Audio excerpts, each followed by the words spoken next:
pour revenir sur ce livre, conflit nébuleux d'objectifs écologiques et économiques. Mais premièrement, il nous faut quand même demander, Alain Bolojua est apparu dans le paysage politique congolais. Nous ne savons pas exactement comment. Est-ce que ici, en vue d'Europe, on s'est dit, mais on dirait que c'était un personnage sui generis, il est né comme ça. On ne sait pas exactement qu'est-ce qu'il a fait, mais comment peut-il être aussi pertinent quand il parle de la politique congolaise? Alain Bolojua, qui êtes-vous? Bon, ça n'a jamais été facile de se présenter. En tout cas, je suis né activiste au niveau du pays, dans la fondation Mama Loleka, qui est la fondation de ma maman. J'ai commencé mon combat au niveau de la société civile. On revendiquait le droit des orphelins, de veuves, parce que généralement, le veuf, on en parle de moins en moins. Et donc, c'était comme ça que j'ai été découvert par M. Patrice Aimé Sessanga. À l'époque, on préparait Sun City. Il m'a dit, au lieu de rester revendiqué à chaque fois, pourquoi ne pas chercher à être un acteur majeur du changement et de faire la politique. J'ai été orienté dans FONUS, Force Novatrice pour l'Union et la Solidarité, parti cher à Joseph Olingankoy. J'ai évolué de 2002, le 16 février 2002, jusqu'avant la publication des résultats des élections de 2006. J'étais avec lui, j'ai assumé 2 fonctions au niveau du parti, et je m'étais décidé à Kananga 2 de rentrer à Kinshasa et reprendre mes études, parce que j'étais à l'époque D6.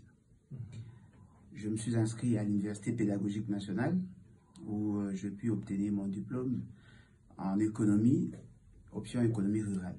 En 2011, je me suis décidé de refaire la politique en intégrant un parti des jeunes, PANADER, Parti national pour la démocratie et la République, un parti créé essentiellement par des étudiants de l'UNIKIN, et ça a été créé à Kogelos, juste derrière le plateau des professeurs.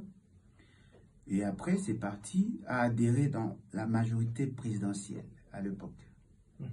J'ai évolué de 2011 en 2018, avant que l'on ne choisisse les candidats de la majorité présidentielle de l'époque.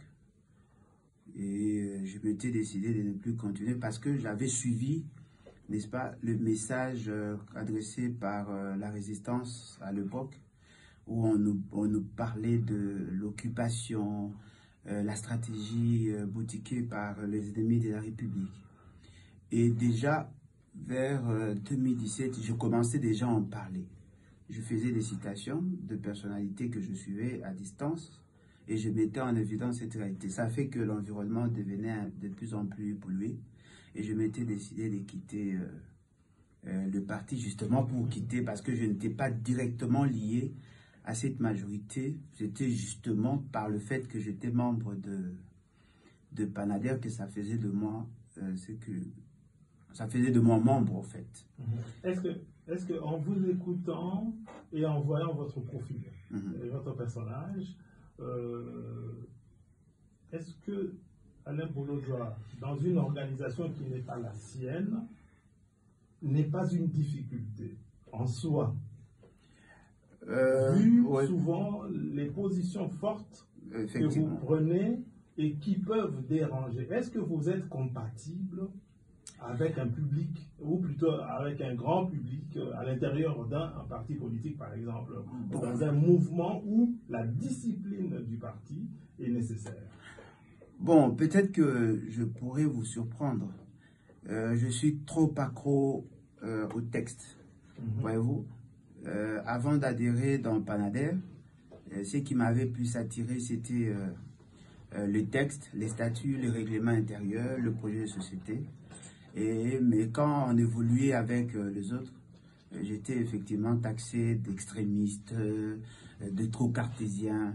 Hein, on considérait que j'étais trop... il y avait une sorte de fixation sur le texte, la politique était dynamique et ça ne marchait pas.